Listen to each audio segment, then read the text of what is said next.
1 अप्रैल से व्यक्तिगत income tax के नियमों में बड़े बदलाव प्रभावी होंगे, जिसका असर साल 2026-27 के लिए इनकम टैक्स रिटर्न में दिखाई देगा।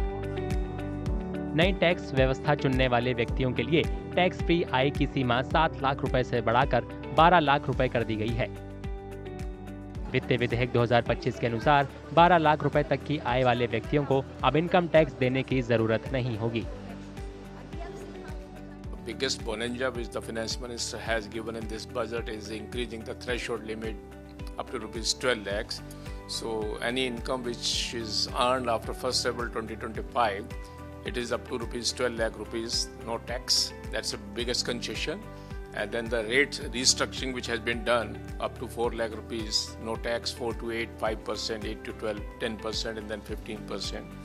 And this is going to be effective from 1st April 2025.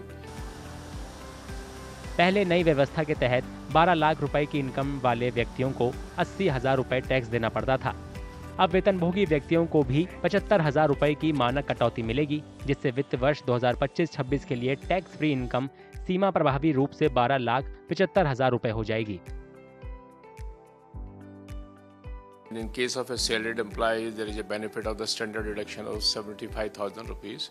So if you are a employee somewhere and you have an income of 12,75,000 rupees, you need not pay tax.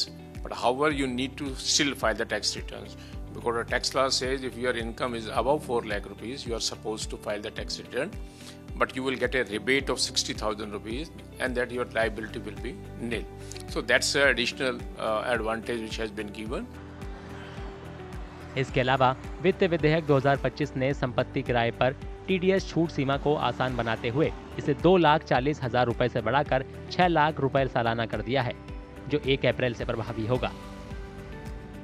Now there is a change in the law which says in case the payment is more than 50,000 rupees per month, then you need to deduct tax, and if it is less than 50,000 rupees, you need not deduct tax. So one way, if I look at 50,000 per month, it becomes 6 lakh rupees. So up to 6 lakh rupees I need not deduct. But one need to be very careful that there should not be any month where the tax rent payable is more than 50,000 rupees. Rajya Sabha ने 27 मार्च को वित्त विधेयक 2025 को 35 सरकारी संशोधनों के साथ लोकसभा को लौटा दिया, जिसमें ऑनलाइन विज्ञापनों पर 6% डिजिटल टैक्स को खत्म करना भी शामिल है। इसके साथ ही 2025-26 का बजट सेशन खत्म हो गया, जो 1 फरवरी से शुरू हुआ था। लोकसभा ने 25 मार्च को वित्त विधेयक पारित किया था।